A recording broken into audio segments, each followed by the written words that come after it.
আজকে আমাদের আলজুবিরা হসপিটালে টোটাল 6টা নর্মাল ডেলিভারি হয়েছে। আলহামদুলিল্লাহ প্রত্যেকটা বাবু সুস্থ আছে। আসলে প্রত্যেকটা মার এত ধৈর্য ছিল চিন্তার বাইরে। এখানে এই বাবুটা এসেছে ঢাকা থেকে, ওর মারও অনেক ধৈর্য ছিল, কালকে ভর্তি হয়েছে। মানে এমনকি ধৈর্য না, শুধু অনেক ভদ্রও ছিল। আসলে প্রত্যেকটা পেশেন্টই অনেক অমায়িক ছিল, জেন্টলম্যান। তারপরে একটা বাবু হচ্ছে সদরের বিশ্বাস বেদকা, আমাদের বাসার কাছেই বাসা। আরেকটা বাবুর বাসা হচ্ছে, প্রত্যেকটা বাসা কোথায় তোমার, একটা হলো ভুয়াপুরের, একটা হলো ভুয়াপুরের যেটা ওই যে কালকে রাতে হলো আর কি। আর আরেকটা হলো যে নেগেটিভ ব্লাড গ্রুপ যেটা, হ্যাঁ ওটা হলো, আচ্ছা বাসালের নেগেটিভ ব্লাড গ্রুপ যেটা সেটা হচ্ছে বিশ্বাস বাদকার না, সেটা বিশ্বাস বাদকার না, সেটা হচ্ছে আমার মার কলিকের, তাই না, কলিকের মেয়ের বাবু। তো যাই হোক আলহামদুলিল্লাহ সবগুলো বাবুই ভালো আছে। এখানে ছেলে বাবুর সংখ্যাই বেশি, মেবি 5টা ছেলে 1টা মেয়ে, ঠিক আছে। তো যাই হোক, এবং কি প্রত্যেকটা বাচ্চার ওয়েটই কিন্তু খুব মাশাআল্লাহ খুব সুন্দর। 3 কেজি 300, এটা 3 কেজি 100, একটা হচ্ছে 2 কেজি 700, একটা 2 কেজি 600, একটা 2 কেজি 800, এরকমই মোটামুটি 2 কেজি 700, 2 কেজি 800, 3 কেজির উপরে হচ্ছে দুইটা হচ্ছে আজকে, তাই না।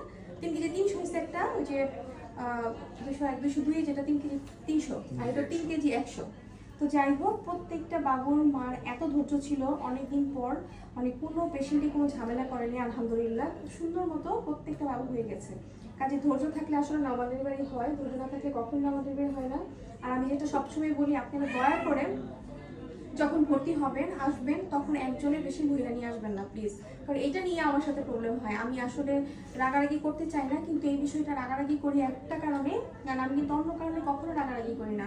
কারণ যখনই দেখা যায় যে একটা পেশেন্টের সাথে মহিলা মানুষ বেশি থাকে, একের অধিক থাকে, তখন তারা কানাঘুষা করে, দেখা যায় বাচ্চার মাকে বিভিন্ন রকম কথা বলে বিভ্রান্তিকর সিচুয়েশনে ফেলে। তখন দেখা যায় বাচ্চা হওয়ার অনেক সময়টা দেখা যায় লেন্দি হয়ে যায়, হ্যাঁ, তারপরে দেখা যায় হতে চায় না, কারণ ব্রেনে কিন্তু তখন একটাই চিন্তা থাকা উচিত যে নর্মাল ডেলিভারি হবে, বা ওনাকে এত প্যাম্পার করা উচিত না। ওনাকে এরকম করলে দেখা যায় মানসিকভাবে বিপর্যস্ত হয়ে যায়, কারো কারো দেখা যায় প্রেশারও বেড়ে যায়। আমরা অনেক কিছু দেখেছি। আলটিমেটলি দেশের বাইরেও কিন্তু এরকম ভাবে এত লোক এলাও না, আর বেশি লোক আসা কিন্তু ভালো না। বাবু হওয়ার পরে এই যে দেখতে আসার প্রবণতাটা, এটাও আসলে উচিত না, কারণ দেখা যায় বাচ্চার ইনফেকশন হওয়ার চান্স থাকে। তো আপনারা দয়া করে আমাদের হসপিটালে আসলে এই জিনিসটা নাই যে হচ্ছে বেবি হওয়ার পরে দলে দলে দেখতে আসবেন। আমরা তো নর্মাল ডেলিভারি হওয়ার পরে রাতে হলে সকালেই ছেড়ে দিচ্ছি। কাজে আপনারা বাসায় গিয়ে দেখতে যান, তারপরেও আপনারা অবশ্যই হাইজিন মেনটেন করবেন, কারণ একটা ছোট্ট বাচ্চার একটু ভুলের কারণে দেখা যায় যে অনেক প্রবলেম হতে পারে। কারো কারো জন্ডিস হয়ে যায়, নিউমোনিয়া হয়ে যায়, অনেক ধরনের সমস্যা। জন্ম দেখা যায় হওয়ার পরে সবকিছু খেয়াল রাখতে হয়। এছাড়া গোসলের ব্যাপারে তো আগেও বলেছি, আপনাদের ইচ্ছা আসলে গোসল করানো যায়, বাচ্চা হওয়ার পরই গোসল করানো যায়। আমরা এখানে গোসল করে দিতে চাচ্ছিলাম, কিন্তু দেখা যায় বাংলাদেশে এটা নিয়েও সমস্যা। কেউ বলে যে গোসল করাই দিচ্ছেন, তখন বলবে যে গোসল করাই দিচ্ছেন ঠান্ডা লেগে গেছে, ঠিক আছে, কিন্তু আসলে কিন্তু দেশের বাইরে গোসল করায় দেয়, হওয়ার পরই সুন্দর ক্লিন করে গোসল করে দেয়। তো যাই হোক দেখেন কি সুন্দর ম্যাচিউর তাকিয়ে আছে। তবে এখন অনেকেরই ধৈর্য অনেক বেশি হচ্ছে, বিভিন্ন জায়গা থেকে আমাদেরকে SMS করছে যে ম্যাডাম আপনি ভিডিও দেখে আমরা অপেক্ষা করেছি, সেটা নর্মাল ডেলিভারি হয়ে গেছে। তো যাই হোক সবগুলো বাবুর জন্য দোয়া করবেন, এবং যে যেখানে আছে সেখান থেকে নর্মাল ডেলিভারির চেষ্টা করবেন। আরেকটা ব্যাপার হচ্ছে, আমরা একটু কিন্তু সব কিছু চেঞ্জ করেছি। নর্মাল দেখা যায় যে 10টার থেকে আমরা 2টার মাঝে প্রেগনেন্সি শেষ করার চেষ্টা করি এখন আউটডোর পেশেন্টের ক্ষেত্রে। সেক্ষেত্রে আমরা বলছি 10টা থেকে 12টার মাঝে সমস্ত প্রেগনেন্ট যাদের সিরিয়াল দেওয়া আছে তারা চলে আসবে। আমরা 2টার মাঝে রিপোর্ট দিয়ে শেষ করে দিই।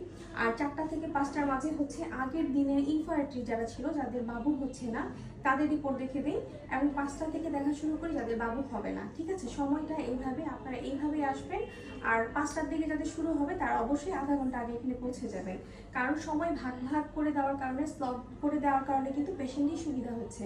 এখন প্রেগনেন্সি যেমন 10টায় আসতে 2টার মাঝে চলে যেতে পারছে, 9 মাসের প্রেগনেন্সি দেখা যাচ্ছে 1টার মাঝে চলে যেতে পারছে। কোনো কোনো ক্ষেত্রে যাদের ডেট কিছুদিন পরে, 10 দিন পরে, তাদেরকে আমরা 12টার মাঝে ছেড়ে দিচ্ছি।